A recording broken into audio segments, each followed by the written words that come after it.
नमस्ते। Chronic hypertrophic rhinitis ये है टॉपिक ऑफ डिस्कशन। तो पहले नाक का स्ट्रक्चर के बारे में देखेंगे।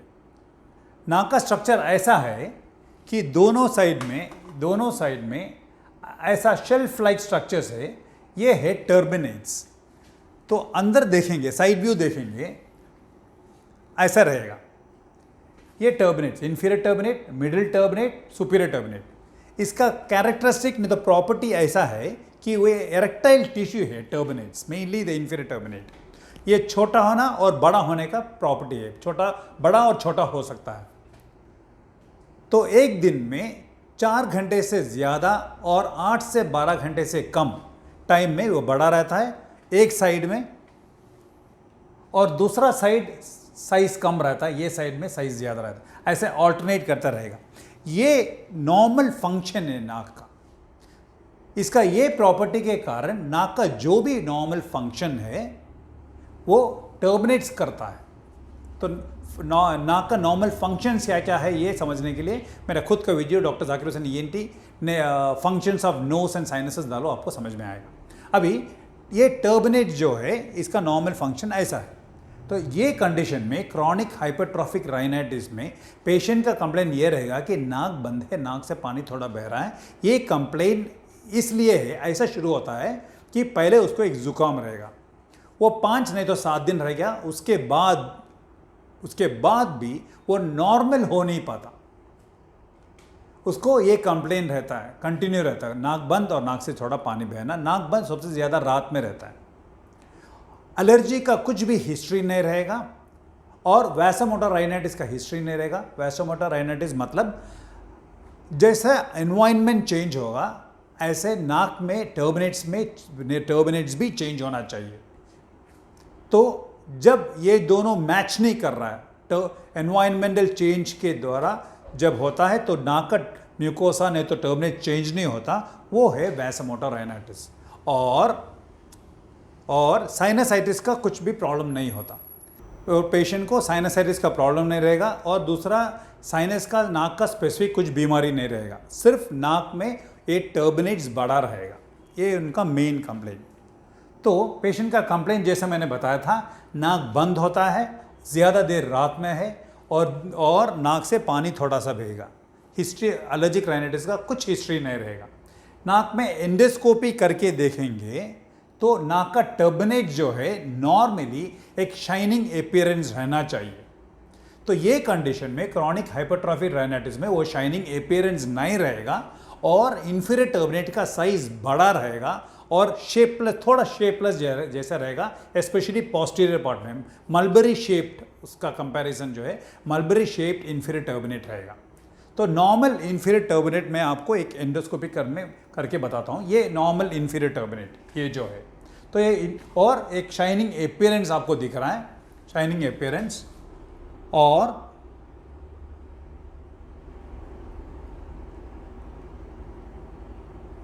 शाइनिंग अपीयरेंस दिख रहा है। फुल टर्बिनेट्स में एक वेलवेटी कलर भी है।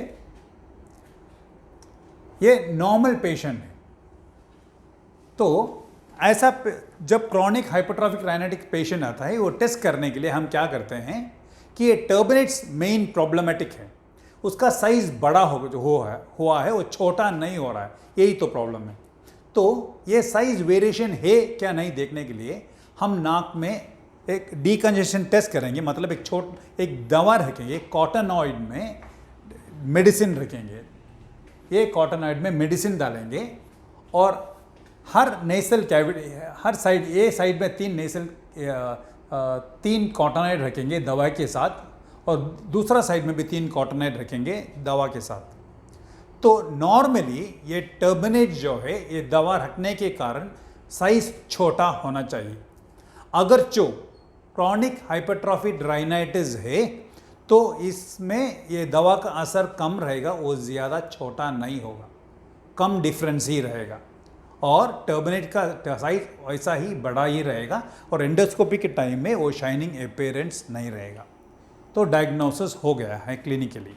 अब इन्वेस्टिगेशन करके ये प्रूव करना है कि पेशेंट को एलर्जिक राइनाइटिस नहीं है, उसका साइनस प्रॉब्लम नहीं है और उसका विटामिन D नॉर्मल है, ये इसलिए हम थोड़ा इन्वेस्टिगेशन करते हैं, जैसा absolute eosinophil count, x ray sinuses, serum vitamin D, skin prick test चाहिए तो वो टोटल IgG। तो ये सब मस्ट नहीं है, सिर्फ दूसरा कंडीशन रूल आउट करने के लिए। अभी इसका ट्रीटमेंट मेडिकल ट्रीटमेंट है और सर्जिकल ट्रीटमेंट है।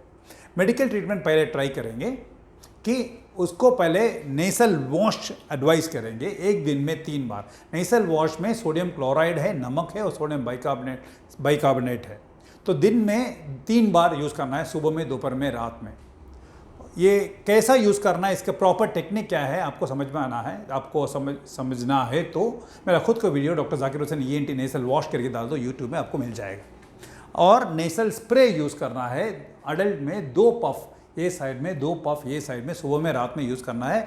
आपको इसके बारे में डिटेल में समझना है तो आप मेरा खुद के video doctor Zakir Hussain ENT nasal spray करके डाल दो, यूट्यूब में आपको मिल जाएगा। और ये हुआ मेन मेडिकल ट्रीटमेंट। और कभी कभी एक short course of oral steroids भी देना पड़ता है। अगर 2 महीने के बाद भी ये पेशेंट को ट्रीटमेंट फेलियर हो गया, मतलब उसको 2 चीज़ आपको पूछना है। एक, दिन का एक्टिविटी नॉर्मल है क्या नहीं। वो बोल रहा है दिल का एक्टिविटी नॉर्मल नहीं है, नाक बंद है, इसलिए मुझे दिक्कत हो रहा है। सेकेंड क्वेश्चन, आपको रात में नींद नॉर्मल है क्या नहीं। वो बोलेगा कि नहीं डॉक्टर, नींद ठीक नहीं हो रहा है क्योंकि मेरा नाक बंद रहता है, मतलब मेडिकल ट्रीटमेंट का फेलियर हो गया। ऐसा है तो हम टर्बिनोप्लास्टी करेंगे। टर्बिनेट जो है, सिर्फ इन्फीरियर टर्बिनेट का ट्रीटमेंट करेंगे, वो काफ़ी है।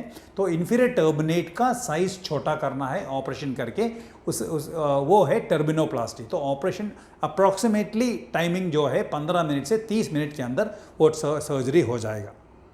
और एक डे केयर, सुबह में आएंगे तो ऑपरेशन करके उसी दिन शाम में घर जा सकते हैं, उतना कॉस्टली भी नहीं रहेगा।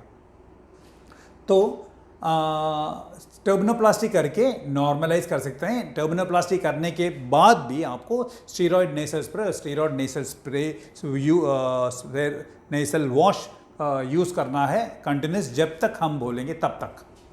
और अगर जो विटामिन डी कम है तो उसका एक कोर्स दवा भी लेना है।